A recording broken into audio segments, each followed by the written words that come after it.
Today, I'm excited to welcome Allison Yanci from Optimal Wellness to the podcast. Welcome to the Bitcoin Edge, Allison. Thank you so much for having me.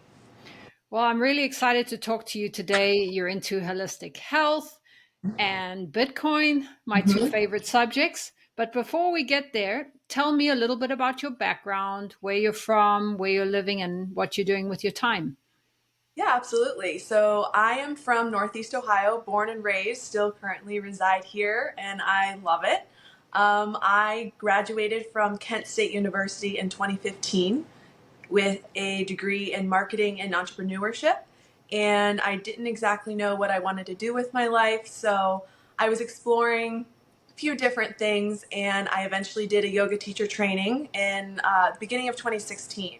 So that kind of led me down a path of teaching yoga, and I was always into fitness, or I was for many years before doing that. So I decided to finally get certified as a personal trainer, and I continued going that route. And then COVID happened, and I decided to start my own small wellness business. So in 2020, Optimal Wellness was born, and I started getting away from more of the centralized institutions that I was associated with and working with. And I am an independent contractor for a few local places offering yoga and wellness things, but I'm really trying to focus on optimal wellness now and offering retreats and working with people one-on-one and just doing what I love when I want and where.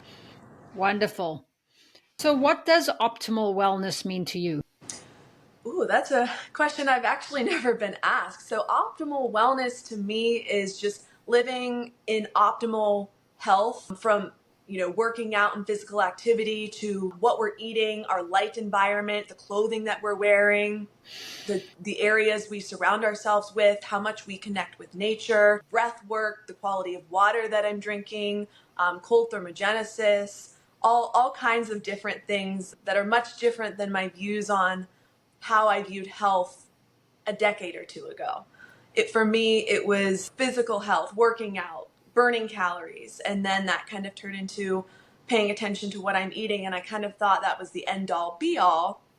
Now it's kind of like every waking and sleeping breath is how I'm trying to improve my health. Like even from unplugging things in my bedroom at night when I go to sleep and turning my Wi-Fi off at night and not having any kind of light in the room when I'm trying to sleep. So it's really everything from movement to food to, again, light, non-native EMFs and clothing. You sound like you're speaking my language. I was obsessed with all of that for about 20 years or more. Mm-hmm. And I worked in it. I got a little bit tired of working with other people, but I still do it for myself. And I think you and I spoke about the blue light. And I noticed on your website, you focus on that a lot, which is something I was letting go a little bit as you get out of an industry. And I started getting obsessed with Bitcoin. But for me, I still follow the nutrition, the sleep, the managing stress, the finding your purpose and passion. I find that if you don't also have that as part of a optimal wellness, then life can be not so fun. So it's important to also find that. So are there any pillars of health that show you that you're living a healthy life?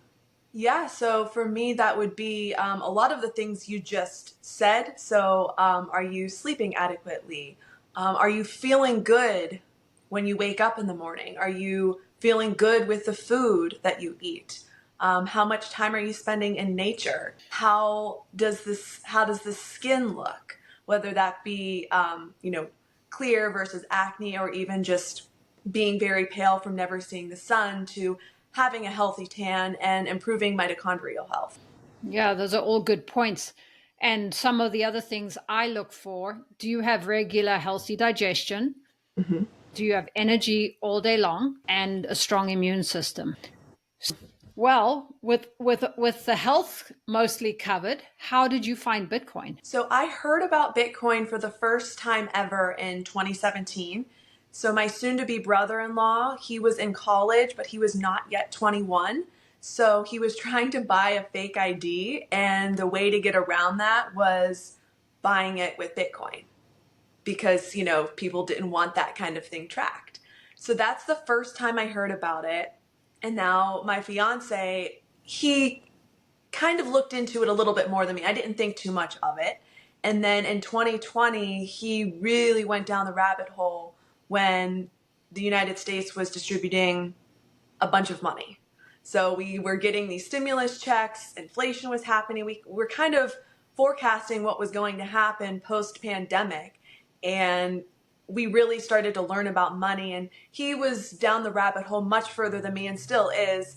But I trusted his opinion enough to start investing in Bitcoin or putting money into Bitcoin and saving in a deflationary asset. But then it just got to be so much that I was like, I need to study this for myself. Like, this is actually very interesting, and I think it will help me view the world in a completely different way. So I started reading and listening to podcasts and going to meetups and all of the things. And I haven't looked back since.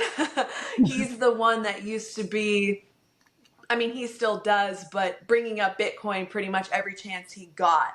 Like, mid-conversation, it always came back to Bitcoin. And I'm like, oh, it always comes back to Bitcoin. And now I catch myself doing that with family or friends, or even like people at the grocery store, or I got my car fixed recently and I was talking about Bitcoin with them because they, prefer cash so they don't have to pay the fees. So I'm just trying to educate everyone. I feel that it's what we call in yoga, my dharma or my duty to share this with people and help all of the people that I surround myself with. Well, that's very cool.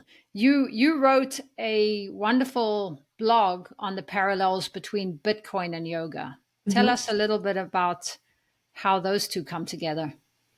Yeah, so I am connected with this woman named Krista from the Access Tribe. And she had me on her podcast about a year ago. And she was like, you should do a Bitcoin yoga class for the platform, do it on Zoom. And I'm like, okay. And then I was like, what the heck is a Bitcoin yoga class? So I start doing some Google searching and I'm like, wow, it's actually crazy how much connection there is between the two. Like, if you really think hard about it and kind of meditate on it. So I did the Bitcoin yoga class, and then she was like, I loved some of the key points that you talked about at the beginning of class. Can you write those in a blog post? So I wrote that for her platform and then ended up putting it out through an email on my website. But I mean, even from, I don't know how much you or your audience knows about yoga, but there are 8 limbs of yoga.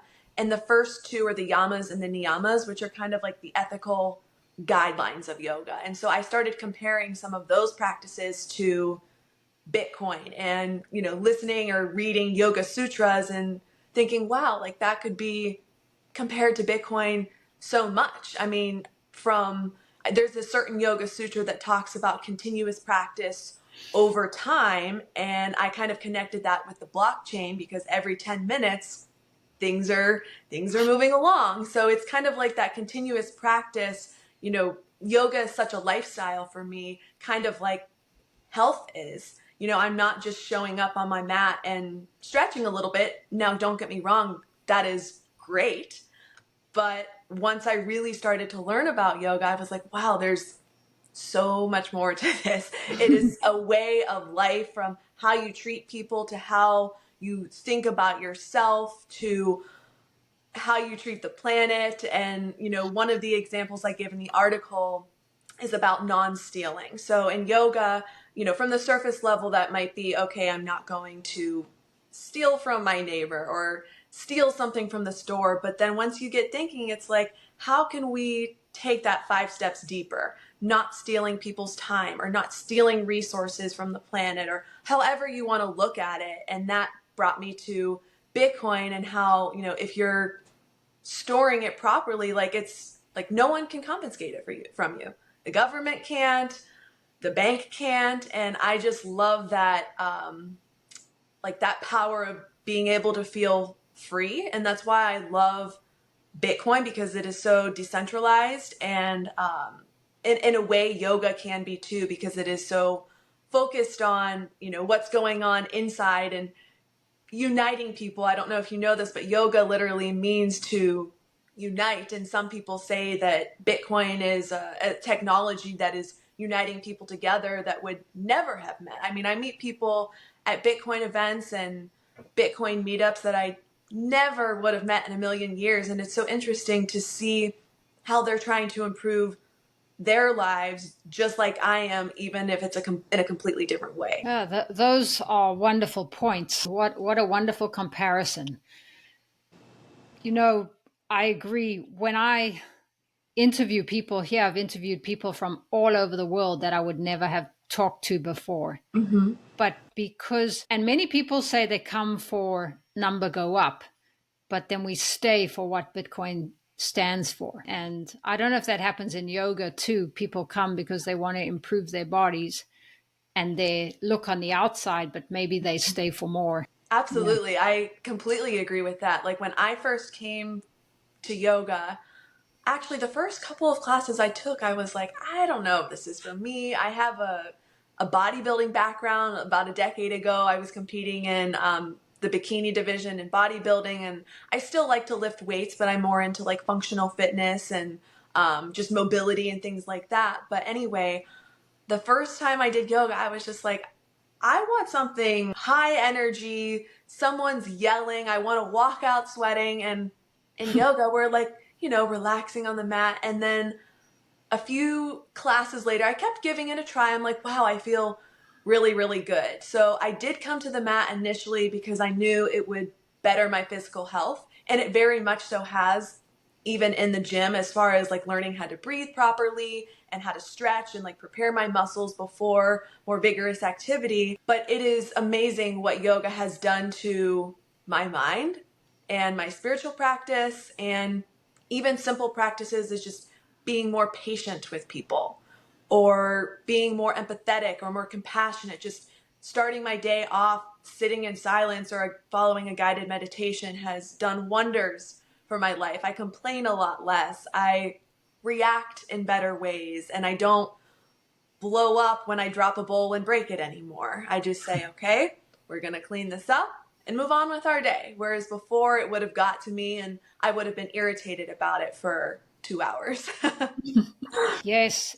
I'm not a yoga instructor, but I do yoga on occasion. Well, every week a little bit. And I heard once that yoga also prepares you for meditation, your body, which is a wonderful way to start the day. How do you think Bitcoin has changed you? Bitcoin has changed my view on money. I don't know that I really understood anything about money until I found Bitcoin, because it was never taught to us in school. Anything from interest to credit cards and loans. I never learned any of that in school. And I actually went to business school, by the way. So discovering books like The Bitcoin Standard, for example, and just taking it back many, many years and the way that we used to exchange goods, whether that be through rocks or seashells or precious metals, just completely open a new door about how I view the world and finance and how banks work and how they give loans and all of that kind of stuff. So now to me, it's like I've found low time preference behavior because I'm saving for the future, looking into the future, and not just focusing what can I do right now? What's going to better me right now or tomorrow? Like I'm looking way further ahead than I ever used to. And I think that has just made me a more grounded person.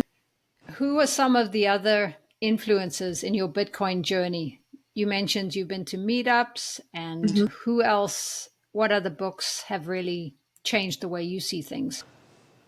That's also a hard question. I feel like I've listened to so many things and read so many things, but someone I consider a mentor is Dr. Jack Kruse. I don't know if you've heard of him. He is a decentralized doctor and neurosurgeon, former dentist as well, and he's also a huge Bitcoiner. So he always talks about how health and wealth are fundamentally linked, And just like you, health and Bitcoin are two things that I'm very passionate about. So over the last almost 2 years now, I have listened to a lot of his podcasts, not his podcast, but he goes on podcasts all the time. So I've listened to him, I have studied his work, I've read his book, and he has had a great influence on the health and wealth journey that I've been on. I read Bitcoin and the American Dream. That was the very first Bitcoin book that I read. Over the years, I've traveled to some Bitcoin circular economies as well. So just like meeting people from all over the world in Central America, specifically Costa Rica, El Salvador, Guatemala, and just connecting with them again in a way that I probably wouldn't have if it weren't for Bitcoin, and actually using Bitcoin to exchange goods and services with people and just learning about where they're from and how they discovered Bitcoin. And it's just so awesome to connect with people from all over and learn their story and what they're doing in Bitcoin. Some people I meet are working in Bitcoin. Some people are brand new to Bitcoin. I mean, all walks of life, even at the conference in Nashville this past July. Just hearing people like, what brought you here this weekend? Like, what are you looking to receive?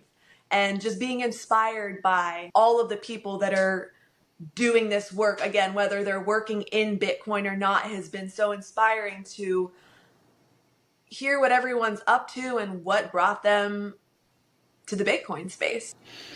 Oh, that's amazing. I was also at the conference in Nashville. It was actually my first conference. It's Same. been in Miami for many years, and I didn't go while it was there. Uh-huh. Then all of a sudden, I'm like, nope, no, I guess I got it on a deeper level. And it's wonderful to be around like-minded people, right? Even if we all have different ideas about other things, Bitcoin unites us. I couldn't agree more. Just being at the conference, it was a very political conference this year. There were two presidential candidates there, and everyone probably has completely different views on that, but we were all there for one reason, and that was Bitcoin. And I had the opportunity to teach a Bitcoin yoga class at the conference, so that allowed me to connect with even more people who showed up to the class that I probably wouldn't have met otherwise. And I was also working the Daylight Computer booth, which is a blue light flicker free tablet. So people were coming to our booth, and if they hung from, we had a little pull-up bar. So I don't know if you walked around the expo at all, but that was the booth I was at, where people were hanging from the pull-up bar. And if you hung for 100 seconds, we would send you some sats. So that was really fun because, again, that was kind of combining like the health and the wealth thing, because people were coming up to the booth and they're like, well, what does this have to do with Bitcoin? And we're like, well, the founder is a huge Bitcoiner, and he says it's a sovereign computer for sovereign individuals. But for me, it's health and wealth are fundamentally linked. You can have all the Bitcoin in the world, but if you're not helping yourself in a healthy manner, what's the point?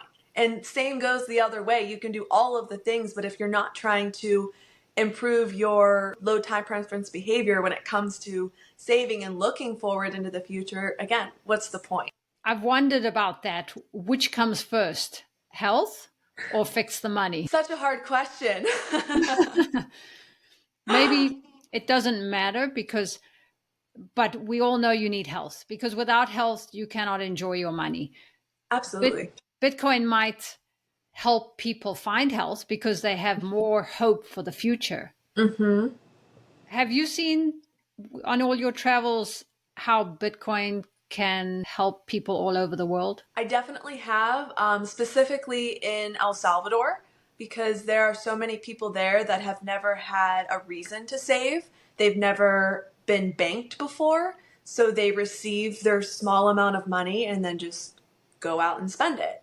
And many of them are living in pretty much shacks. I will say some of the happiest people with the little that they do have, but seeing people transact, because they still have smartphones and things like that, but listening to people and like what they feel about Bitcoin, because not everyone there is on board, but the ones that are very grateful for it, and they're watching it move a little bit. And I think that just like me, Bitcoin is teaching them something about money or about the future. They're not just high time preference. What are we doing right now? I love practicing being present, don't get me wrong, because the present really is a gift. And I don't know if you've read The Power of Now, but I mean, it's a very powerful thing to really try and be present, whether that's just with whatever task is being done or with your breath or with your movement. But it's been really an honor to see some of the people and how it's changed their lives in El Salvador. And you were recently there on a wellness retreat. I have one coming up there. Okay. Yeah, so I did just host a retreat last weekend. So I host local women's retreats here in our little log cabin home.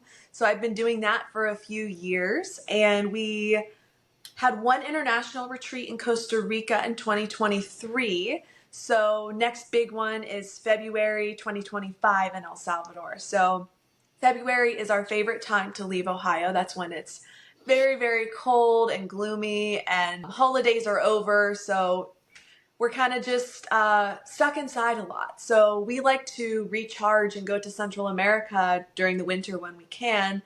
And we've had the opportunity to go there twice now, spending about 6 weeks of time there, if I had to guess. And we'll be going back February 2nd. So the retreat will be February 10th to 16th.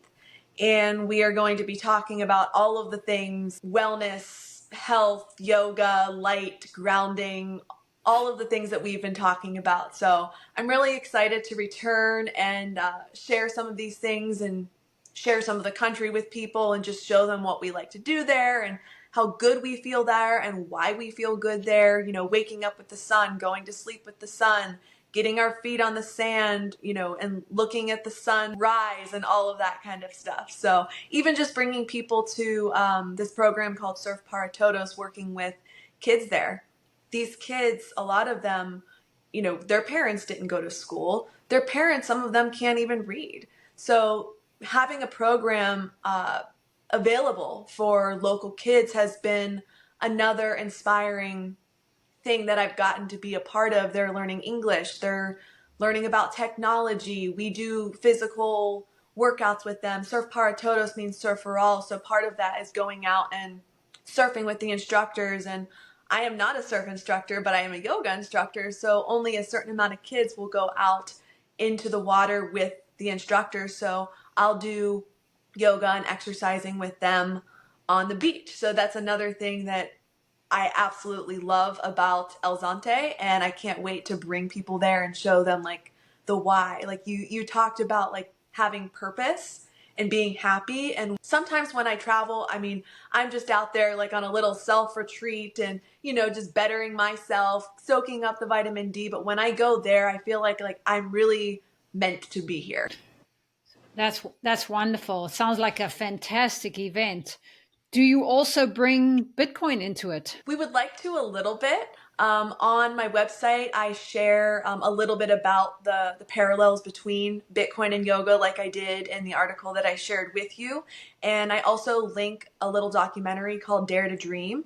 And there's a couple people that are, you know, interviewing people in El Salvador, and two of the founders of Bitcoin Beach, who we are now friends with, Chimbera, also known as Ramon is his real name, but everyone calls him Chimbera, and Jorge. And a lot of what they shared, I knew and I was kind of aware of, but there were other parts where it's like, it really hit home, like bringing tears to my eyes, just listening to the way that they grew up and how they lived and just their complete upbringing. And I'm pretty sure Chimbera told me like he never used a computer until he was like 20 years old. So the fact like he started where he did and has brought Bitcoin to his own community and leading technology classes, English classes, it inspired me to get involved here at home, because I'm like, I'm doing this work and I love it, but I'm not even in my own home country, and I know that I can be doing things like this locally. So I recently,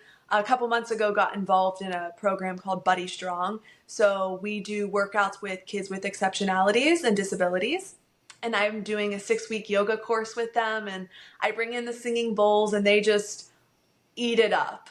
So that will be coming to a close in the next few weeks, but we will continue to do the workouts with them and, you know, just feel inspired. They are so happy to be there. They're ready to work. They're positive, and not all people are like that, unfortunately. Yeah, you remind me so much. I'm originally from Zimbabwe, and this I see the same thing there with some people having so little, yet they smile and they are happy, happier than many people I know. Mm-hmm. However, now with inflation increasing and not being able to really make a living, I can see how it starts to get depressing on them, because everybody needs to survive, right? Everybody needs to have work. And so I wanted to bring Bitcoin to them, Mm-hmm. but I found that most people are focused on the US dollar anyway there. Mm-hmm. So I decided I'd start this channel and start doing what I can, and then people who will find me here. And then, kind of like you said, you're as you start following your purpose and passion, you're led to the right people and you find ways to give back more. Mm-hmm. Yeah. So I really give you a lot of credit for what you're doing. It's wonderful work. I appreciate that. Yeah. And you've mentioned breath and mindset. I just wanted to bring those two things up because breath is so important in health. It's probably the most important thing we do because it actually causes your body to be acidic if you're shallow breathing, right? Mm-hmm. And then mindset also is so important, that we have a strong mindset and believe that everything's possible. Mm-hmm. So those are two things that in my holistic health journey, well, I was focused on the breathing, but Mm-hmm. then the mindset was an additional one that I added. Did you also study mindset? So I would say through yoga, I've just become more mindful in general. But that has been kind of part of my practice for the last decade, is mindset, because I feel like I come from a household where we were always, yelling and complaining, and it just was like second nature to me. So breaking some of those bad habits has been a bit of a journey, but through yoga, like I began journaling in the mornings and, just simply writing things down that I'm grateful for, or writing I am statements, or, positive affirmations. And it really does make a difference. Like writing things down that you're trying to manifest or saying them out loud is such a mindset thing for me. And I really try and share that with people that I'm working with, especially at retreats. I mean, people show up not really knowing what to expect, and it's really beautiful to watch these people work through things and come out, just 2 days later feeling kind of reset and more grounded and just more positive. Like we actually do positive affirmations and then journal about them. And each participant will share as much or as little as they want. And then collectively as a group, we pick 3 that stand out. And we recite those throughout the weekend. And there's points where we're practicing silence and we break our silence with our affirmations. So last weekend's affirmations were, I am returning to myself. I am enough, and we are embodying the divine feminine. And just saying that just makes me feel like I have so much power, because I do. And if you tell yourself that you do, like the mind is such a powerful tool. I love that. And I do the same thing. Gratitude has changed my life. For a while, I was just writing down what I was grateful for. And then the missing link for me was really feeling it. That came with time, really feel the gratitude. And yeah, I think it's so important for a healthy mindset, a healthy body. I my whole life believed I was healthy. I believed I was really healthy, and I said good things about my health. I haven't missed a day of work due to illness in about 20 years, because I always say I've got such a strong immune system. And I realized I wasn't saying the same thing about my money. Like you, came from a household similar, and I was complaining and no, I shouldn't have too much because they don't. And I changed that. And then that led me to Bitcoin. Yeah, I love it all. And I think it's this is all part of a holistic, healthy lifestyle. Holistic means whole, right? Mm-hmm. Are there any other things from Bitcoin that you have learned? You mentioned low time preference. Mm-hmm. Anything else that sticks out? I have connected with so many different people, as I already said. So even just learning like about the environment and how much waste is going on, and like the dumps, for example, the gases and the methane that they're putting into the air. This is just something that randomly came to mind, but learning about how that is actually polluting the air like way more than what they say is polluting the air, like cow farts or whatever. um, but anyway, it's been cool to learn about that and how you can mine Bitcoin off of that, or like mine Bitcoin from things like waterfalls. I mean, who would have thought these things?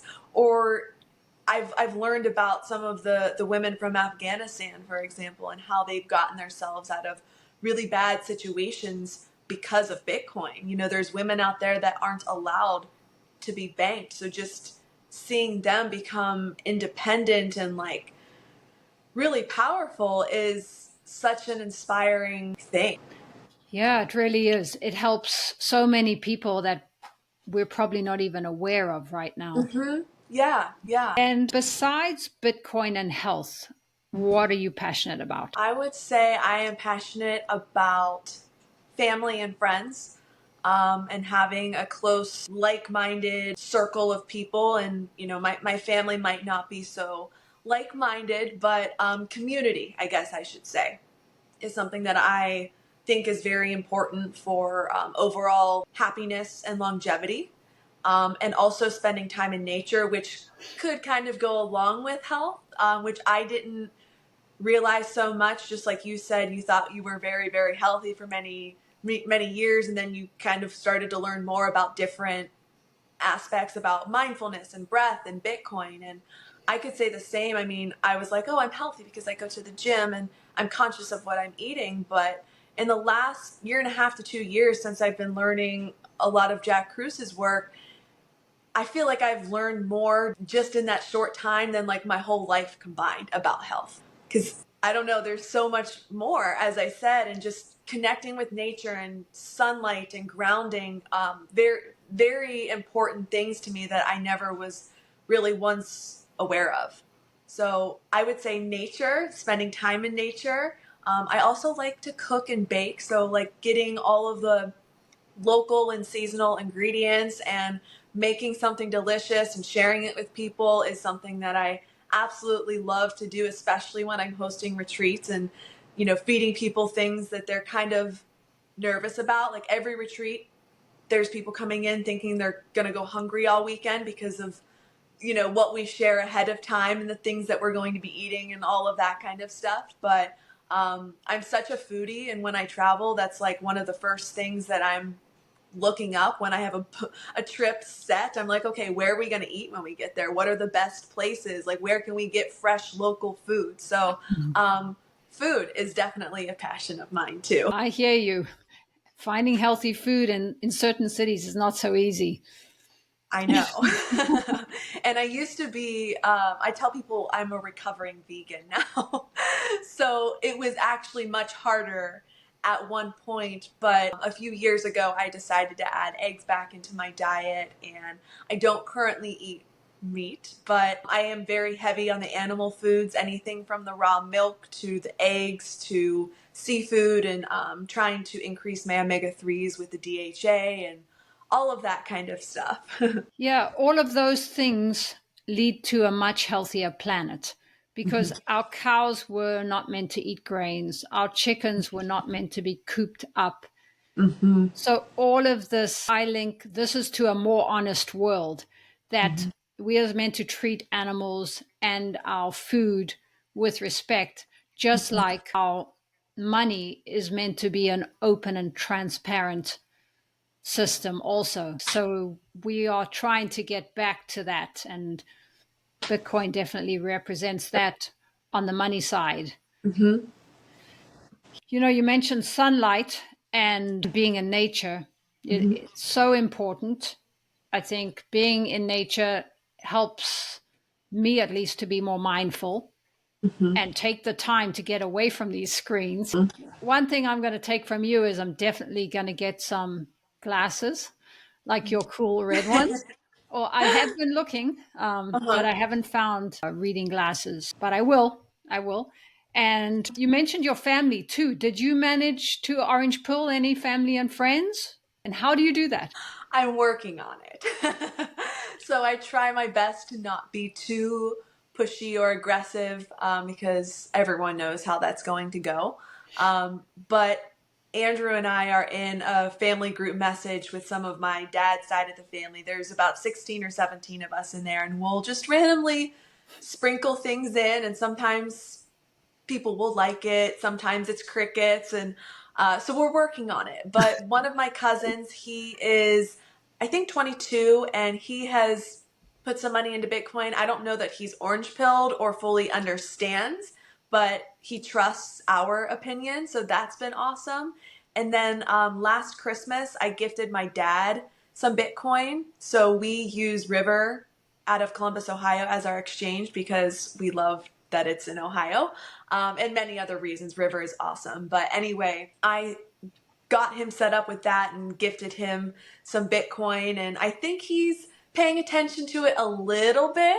I would say that he is pretty successful in the fiat world. So oftentimes boomers that are successful in the fiat world aren't paying attention to these things, even if you're trying to teach them, because they just don't care and they're so busy and focusing on other things, which is fine. But I will say, he asked me what I wanted for my birthday this year, and I was like, I don't need anything. And he is not the kind of person to gift someone money or a gift card. Like, he wants to buy someone something. So I said, I don't need anything. If you want to get me something, I want Bitcoin. So he figured out how to send me a text link, which is a feature that River has, where you text someone a link and they have 30 days to accept it, and then it's put right into your River account. So I feel like I'm getting to him a little bit. And I've also been gifting family and friends Bitcoin as wedding gifts. So we've had a ton of weddings in the last year and a half. And since River has that text link now, that's how we gift people money when they get married. So instead of like buying a card and putting cash in or a check in it and giving it to them at their reception, we'll usually text them like the day after and say, we want to gift you Bitcoin. We tell them all of the steps as far as downloading the app and how to accept it. And it's kind of up to them to do what they want with it. But that has been a really fun way of being able to give people Bitcoin without too much hassle. That is so cool. That Mm-hmm. is a really subtle way to do it. I love that. Yeah. And so once you give somebody in River, Mm-hmm. does it stay in their account there and then they have the choice whether to put it in self-custody? Correct. Wonderful. Mm-hmm. Wonderful. And one thing you mentioned about somebody like your dad. So do you think that some people doing well in the fiat world just don't find as much reason for Bitcoin right now? Unfortunately. And many people, I think, in our families anyway, see it as more of like a stock, not necessarily as like a digital revolution currency that's going to save us all, like you and I might think. Um, But until you take even like an hour or two to study Bitcoin, that's just kind of how it goes. So I try and encourage people to watch God Bless Bitcoin. I don't know if you have seen that yet. I saw many trailers of it at the conference in Nashville, and I loved what they were previewing. So I, of course, watched it right when I got home on my daylight computer. And that has kind of been my go-to the last few months to share with people, including one of my uncles who is a former government employee who wasn't allowed to have Bitcoin. And now that he's retired, I don't know all the rules. I really don't even know exactly what his job title was. It was kind of very secretive, to be honest, but he watched it and he was thanking me for sending it to him and saying it does a good job of explaining, at a very basic level, what Bitcoin is, how it can improve our lives, how it can improve the environment. I mean, I plan to watch that like many, many times and continue to share it with people, because just watching that, taking an hour and a half out of your day or your week or your month to watch that, I mean, I would be orange pilled like that. When we started getting into it, I'm not saying there weren't resources out there, but people don't always want to take the time to sit down and read or listen to a podcast or listen to an audiobook. So something like that is just such an easy way to get people on board, because I feel like everyone loves a good documentary, right? I love that you brought up that. And it just seems like you are spreading the word in such a kind, gentle way, planting seeds. It's really good to hear, because that's what we all want to do. When I find something that really speaks to me, I want the people I love to have it, but I know that forcing them, whether it's health, food, anything, it's almost like it's got to come from them. So planting seeds Yes. is a great idea. Yes, and that's also part of my practice, because I get really excited about certain topics like Bitcoin or health or food, and I'm like, you guys need to do this, stop doing this. And people don't like to be told what to do. So that's something that I'm working on, just sprinkling the seeds and being more gentle with my approach and really thinking before I speak, especially when it's at like a local co-op or automotive store or something like that. I'm willing to help you if you're open to it. Here are some resources that helped me a lot, and this is how I think it can help you in our local community. I think that's a wonderful way to put it. So we're coming to the end here. What does freedom mean to you? Freedom to me is just having the power to do what I want without any central authority. And I think that's why I resonate with the decentralized approach of Bitcoin so much. To me, Bitcoin is freedom, and Bitcoin gives me hope for the future, which gives me power in the now. Freedom also can mean doing what I want with my time. So since starting Optimal Wellness, I have had a little more freedom to do what I want when I want, and not going to work from 9 to 5 every day. And I also am an Airbnb host and co-host, so that is supplemental income to what I'm working on, but it still gives me the power and the freedom to travel when I want, leave for as long as I want, go see family when I want and need. And I think that is something that I was seeking for a long time. Just having that freedom to do as I want and having the self-discipline to get done what I need to and treat my body and my mind with respect. Wonderful. Well, Bitcoin gives me power to be in the now. That's going to be our quote. And Yes, and do you think that Bitcoin is the reason why you have more freedom? I do. Well, we all want more freedom. It's so funny because we live on almost 6 acres of land, and we're very happy where we live. But sometimes we're like, well, we want even more land and more privacy. And there's actually a township nearby called Freedom Township. And we don't really know anything about it, but we're like, we just want to be able to say we live in Freedom Township. So maybe one day we will seek out land there and eventually have more of like a homestead, growing food and animals and things like that. But just the name of it is so appealing to Bitcoiners. Well, it sounds like you're on your way there. Every day, slowly but surely. Well, thank you so much for joining today. Thank you for having me.